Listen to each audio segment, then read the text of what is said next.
राहुल गांधी यांना तर आज ते विरोधी पक्षनेते आहेत लोकसभेत, पण त्यांना लोकसभेतूनच कायम ते बाहेर काढण्याचं कारस्थान सुरू आहे.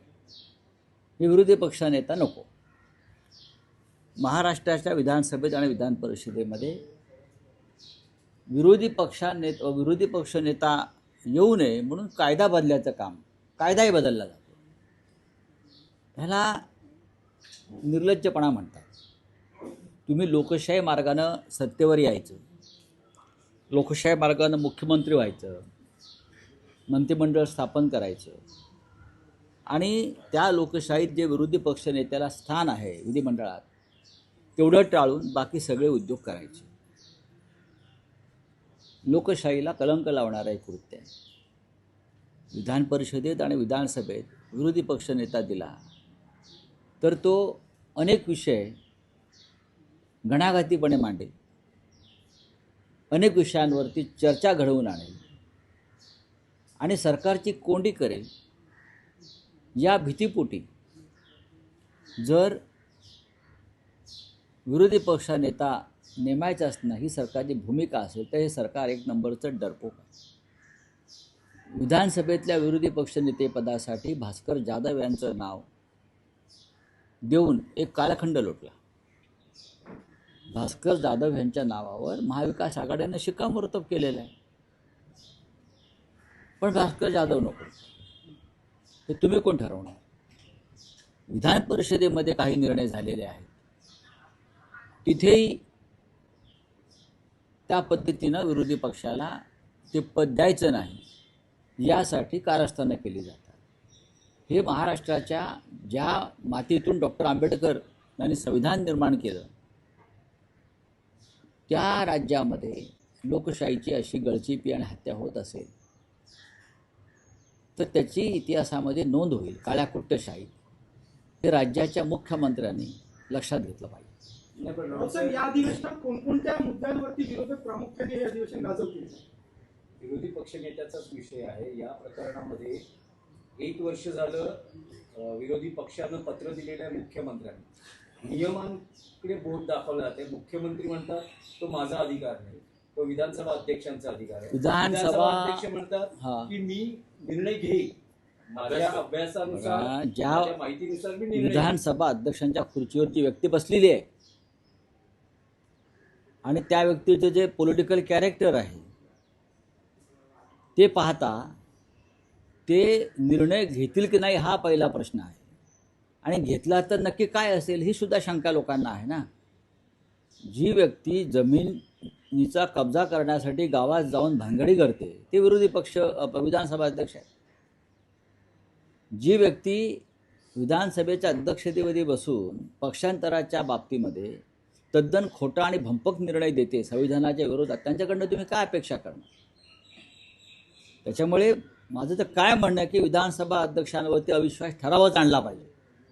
होऊ द्या चर्चा, ठीक आहे, तुमचं बहुमत असेल, पण विधानसभा अध्यक्ष ज्या पद्धतीनं वागताय याला लोकशाहीच्या भाषेत म्हणायचं तर मनमानी आणि झुंडशाही अशा पद्धतीनं विधानसभा किंवा विधिमंडळ चालवलं जात. तुमचा अधिकाराच्या गोष्टी सांगताय कोणाला? तुम्हाला अधिकार दिले कोणी?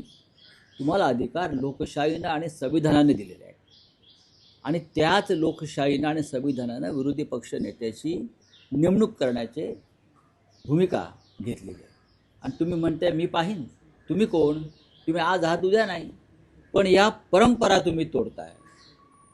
हां, आणि त्या आसनावर बसून तुम्ही व्यक्तिगत स्वार्थ आणि व्यक्तिगत हित पाहताय हे अनेकदा उघड झालं आहे. हाच मुद्दा विधानसभेत विधिमंडळात आला पाहिजे असं माझं म्हणणं आहे. राज्यसभेच्या उमेदवारांनी कुठेतरी आपल्यामध्ये विसंगत भूमिका अजिबात नाही. कारण तुम्ही एक भूमिका मांडताय. नाही, माझी काही भूमिका नाही. आदित्य ठाकरेंची वेगळी भूमिका नाही. आदित्य ठाकरे म्हणतात त्यात चुकीचं काहीच नाही आहे. सर्वाधिक मोठा पक्ष आमचाच आहे ना. 20 आमदारांचा पक्ष आमचा आहे, हे आधी मान्य केलं पाहिजे. दुसऱ्या क्रमांकाचा पक्ष आहे काँग्रेस, त्यांचे 16 आहे आणि राष्ट्रवादी काँग्रेसचे 10 आहे. त्याच्यामुळे जो निवडून जाणार आहे राज्यसभेचा खासदार तो महाविकास आघाडी म्हणूनच जाईल. त्याच्यामुळे पहिला अधिकार हा शिवसेनेचा आहे.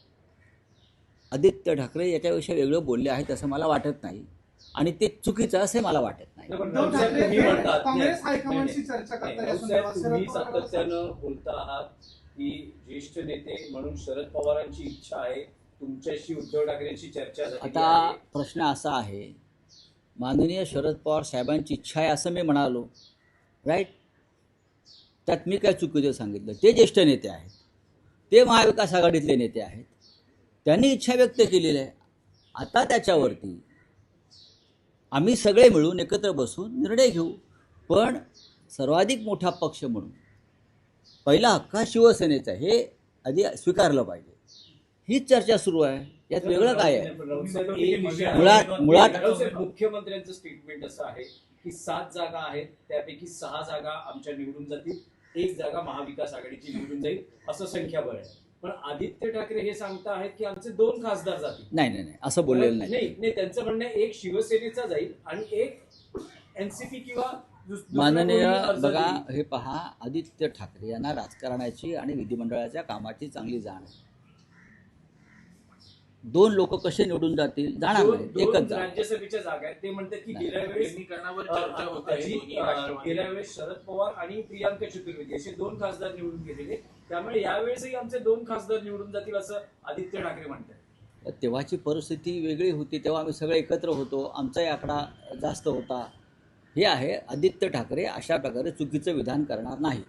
1 खासदार निवडून जाईल, 37चा कोटा आहे यावेळेला. आमच्याकडे 10 ते 12 मतं जास्त राहतील असं दिसतंय. आम्हाला पुन्हा 20-1 मतांची बेगमी करावी लागेल. ती जर होत असेल तर 2 जातील.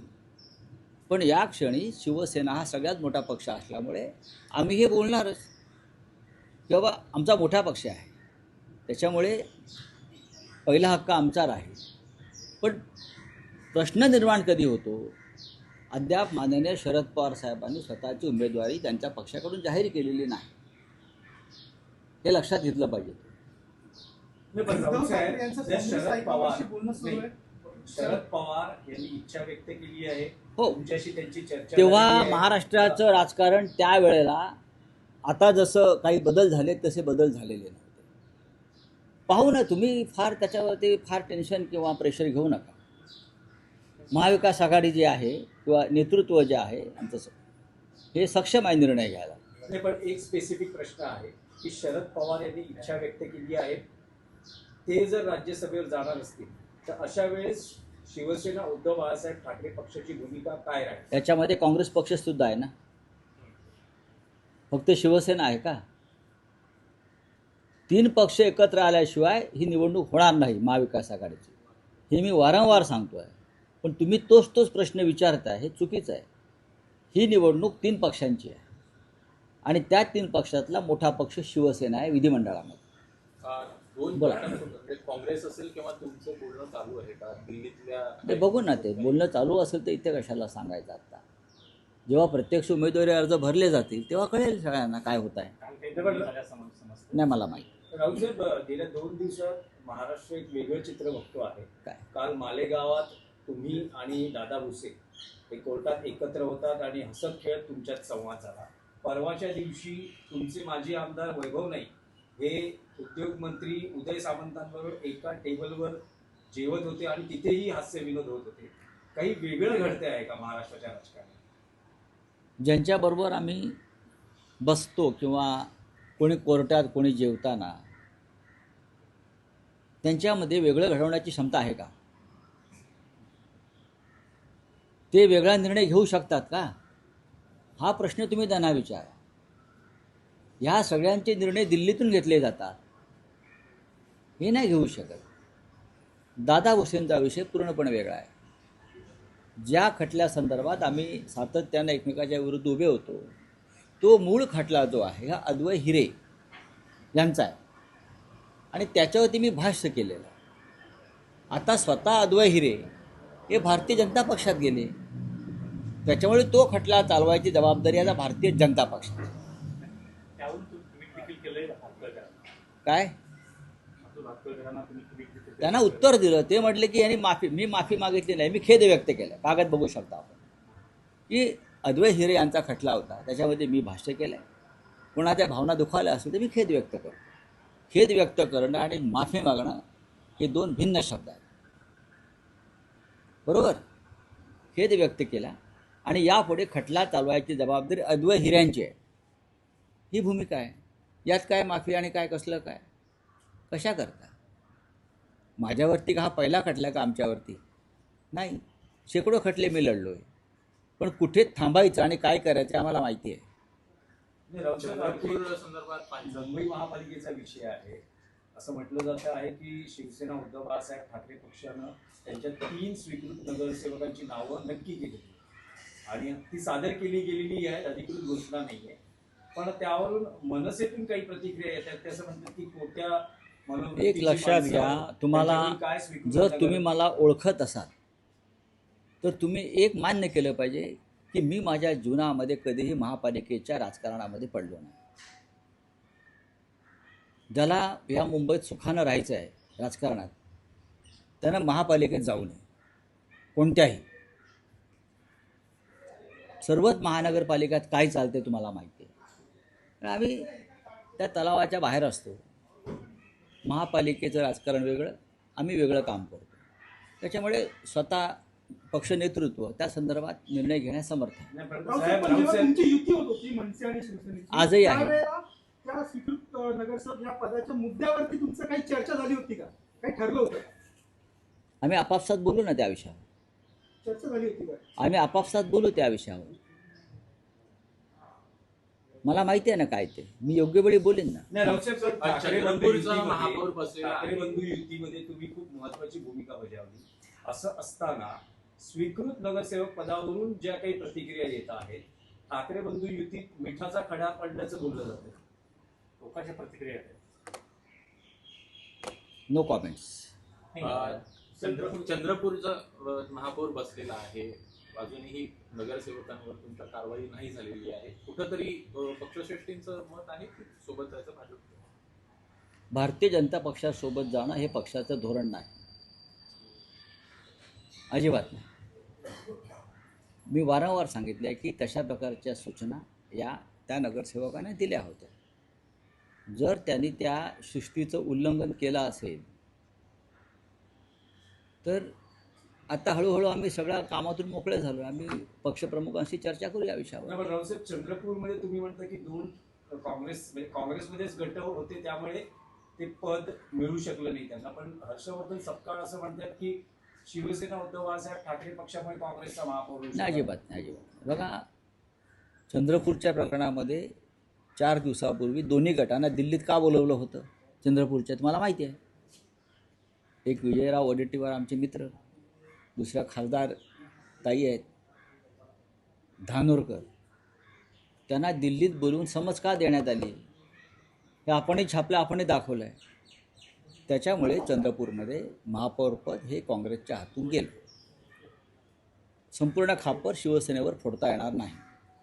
चला, थैंक यू. ट्रंप को उनकी कोर्ट ने आईना दिखाया कि इधर टेलीफोन ले नहीं सकते, इसका आपका क्या राय है? उसकी मेरी राय है कि उस आईने में हमारे सुप्रीम कोर्ट ने भी देखना चाहिए अपने आप को.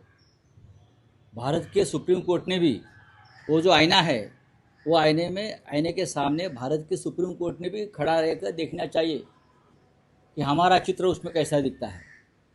वहाँ की सुप्रीम कोर्ट उनके प्रेसिडेंट को आईना दिखाता है, उनका निर्णय रद्द करता है, और हमारे यहाँ का सुप्रीम कोर्ट प्रधानमंत्री गृहमंत्री के दबाव में आकर निर्णय लेते हैं. यहाँ का चुनाव आयोग दबाव में आकर निर्णय लेता है, हाई कोर्ट दबाव में आकर निर्णय लेता है. तो प्रेसिडेंट ट्रंप से सिर्फ दोस्ती मत करो, वहाँ का सुप्रीम कोर्ट का भी जो काम का जो तरीका है उनसे भी कोई प्रेरणा ले लो, इतना मैं कहूँगा. मोदी जी ने उनके प्रेशर में आकर एक ऑयल डील भी था और एक हमें शेख का फार्मर डील भी था, वो किया है. इस बारे में क्या बोलते हो सर? अब रद्द करना चाहिए. अब टेरिफ रद्द हो गया ना सुप्रीम कोर्ट के आदेश से वहाँ के, तो ट्रेड डील भी रद्द होना चाहिए.